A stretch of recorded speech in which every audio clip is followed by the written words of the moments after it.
اگر کوئی دعا پوری نہیں ہو رہی تو کیا ہم یہ بھی مانگنا چھوڑ دیں کہ ہمارے حق میں بہتر ہے تو اللہ ہمیں دے دے؟ ٹھیک ہے، پورے پروٹوکولز کر رہے ہیں لیکن دعا قبول نہیں ہو رہی. بھائی پورے پروٹوکولز نہیں ہو رہے. پورے پروٹوکول کیوں نہیں ہو رہے؟ آپ کو دلیل دیتا ہوں. اگر پورے پروٹوکول ہو رہے ہوتے آپ کی دعا کے اندر کیونکہ مایوسی تھی. یہ سوال جو آیا نا آپ کا، یہ سوال کا مطلب مایوسی ہے. آپ نے اپنے ذہن میں دعا مانگتے ہوئے یہ سوچ لیا تھا اللہ میں دعا مانگ رہا ہوں یا مانگ رہی ہوں، 6 مہینے میں اگر یہ دعا پوری ہو گئی تو ٹھیک ہے، نہیں تو میں تو تیرے سے مایوسی جو ہے وہ ظاہر کر دوں گا. یہ سوال ہی مایوسی ہے. اگر اللہ نے آپ کے لیے کوئی چیز 1 سال کے بعد بہتر سمجھی ہے کہ 1 سال بعد اس چیز تک پہنچنا آپ کے لیے زیادہ بہتر ہے تو 1 سال بعد ملے گی. 6 مہینے میں کیوں مل جائے گی وہ؟ 6 مہینے میں آپ نے مایوسی ظاہر کیوں کر دی اللہ سے؟ اللہ نے جو اتنا کچھ آپ کو آپ کی اوقات سے بڑھ کے دیا وہ آپ کو نظر کیوں نہیں آیا کہ یہ چیزیں اللہ دیے جا رہا تھا نا مجھے؟ مایوسی کیوں؟ ایک نرسری کا بچہ یہ دعا مانگنا شروع کر دے، اے اللہ مجھے میٹرک میں پاس کر دے، مجھے میٹرک میں پاس کر دے، تو بھائی 10 سال بعد میٹرک میں پہنچے گا پھر پاس ہوگا نا میٹرک میں. نرسری میں بیٹھ کے وہ میٹرک میں پاس کیسے ہو جائے گا؟ ٹھیک ہے، ایک بچہ پیدا ہوتے ہی دعا مانگ اللہ میری شادی کرا دے. 6 مہینے کی عمر میں کیسے شادی کرا دیں اس کی بھائی؟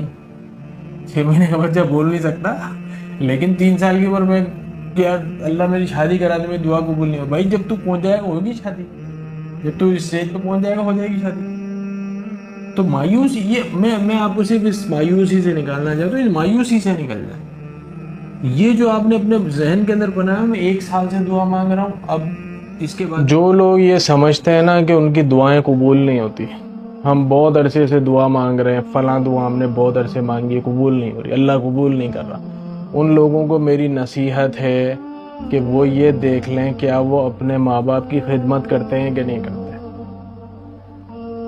اگر نہیں کرتے تو اپنے ماں باپ کی خدمت کرنا شروع کر دیں، اللہ تعالیٰ آپ کی دعائیں قبول کرنا شروع کر دے گا. دلیل حضرت عمر رضی اللہ تعالیٰ عنہ کو اللہ کے نبی صلی اللہ علیہ وآلہ وسلم نے نصیحت کی تھی کہ تمہارے دور میں ایک شخص آئے گا، اس سے اپنے لیے دعا کرانا کیونکہ اس نے اپنی ماں کی ایسی خدمت کی اللہ تعالیٰ اس کے ہاتھ کو خالی نہیں لوٹاتا.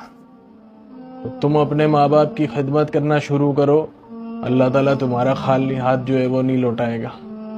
اپنے ماں باپ کی خدمت شروع کر دیں. چیک کریں کہ آپ کے ماں باپ کہیں آپ سے ناراض تو نہیں ہیں. چیک کریں اور خدمت کریں.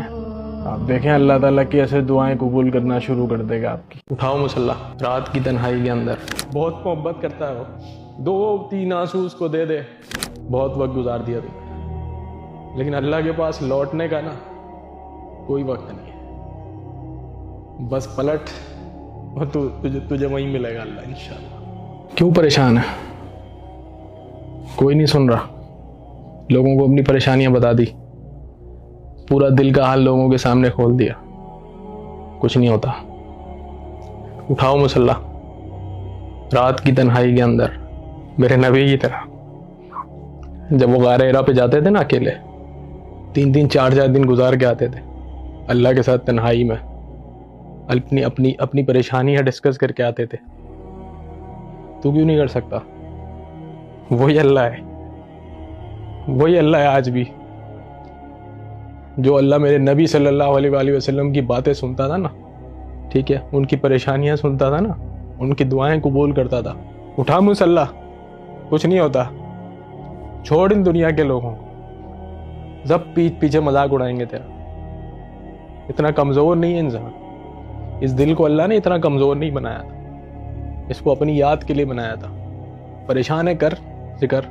اٹھا مصلی رات کے 2 بجے تہجد کے وقت، اٹھا بیٹھ جا، دے 2-3 سجدے اللہ کو، محبت کے سجدے دے.